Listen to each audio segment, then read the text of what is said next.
Ya, teman-teman semua, para penderita anxiety disorder seringkali merasakan suatu kebingungan yang sangat ya.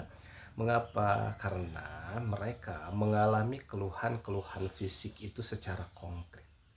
Tetapi ketika dilakukan pemeriksaan medis dan pemeriksaan penunjang medis, seringkali itu tidak ditemukan permasalahan pada organ. Padahal mereka itu mengalami sensasi yang sangat luar biasa, menyiksa sekali ya. Nah, yang terjadi pada mereka itu bukannya lebay, bukannya dibuat-buat, tetapi hal tersebut betul-betul mereka rasakan. Nah, permasalahan kemudian terjadi kembali berulang-berulang dan berulang. Sehingga pada akhirnya membuat para penderita anxiety disorder ini menjadi putus asa. Kok ini nggak sembuh-sembuh ya? Ini kapan sembuhnya ya? Nah, kenapa mereka sulit lepas dari anxiety disorder dan penyakit psikosomatis atau keluhan-keluhan fisik yang menyertainya itu?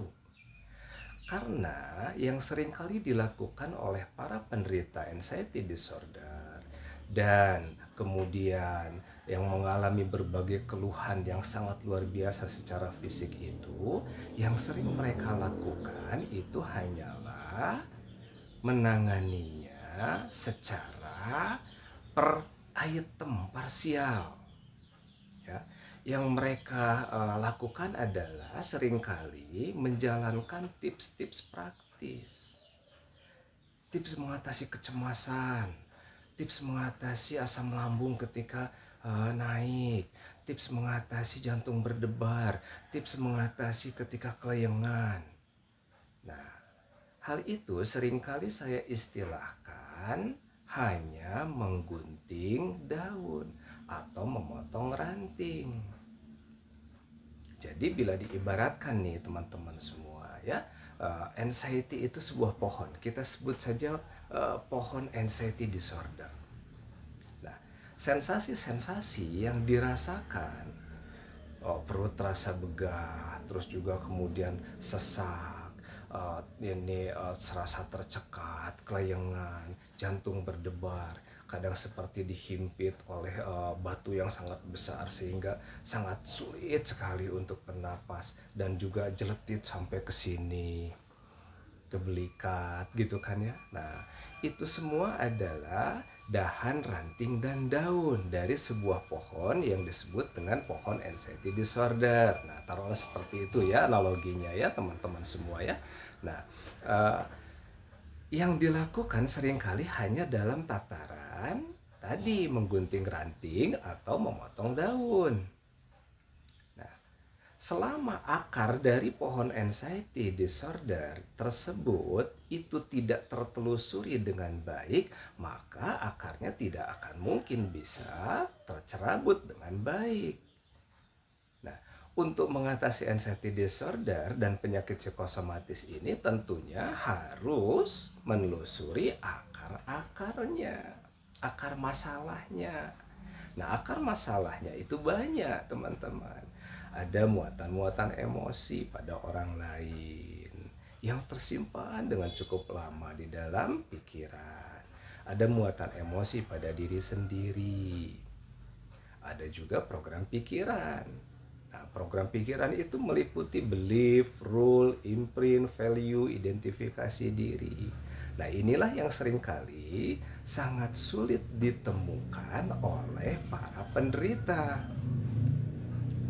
Nah, di satu sisi ketika ini tidak ditemukan, akar-akar ini tidak tertelusuri, maka pohon anxiety disorder itu akan semakin tumbuh besar, kokoh, dan semakin rimbun.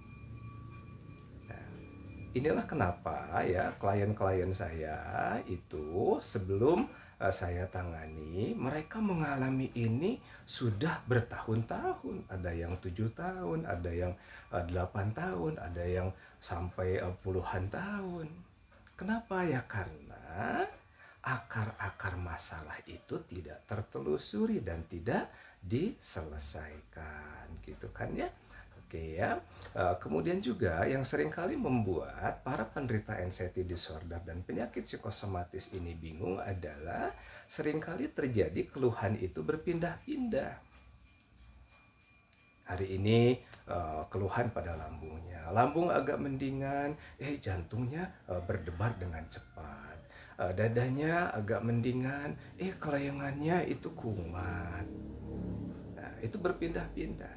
Dan tidak jarang pula ada pola di waktu-waktu tertentu atau di tempat-tempat tertentu gitu kan ya. Nah, semua ini semakin menambah bingung para penderita anxiety disorder dan penyakit psikosomatis gitu kan ya. Nah, sehingga untuk penanganannya tentunya kita harus betul-betul memahami apa yang terjadi pada diri, mengapa itu sampai terjadi, baru kemudian cara mengatasinya. Oke ya, itu dulu teman-teman semua ya. Nanti di video-video berikutnya saya akan membahas tentang akar-akar masalah itu satu persatu gitu ya.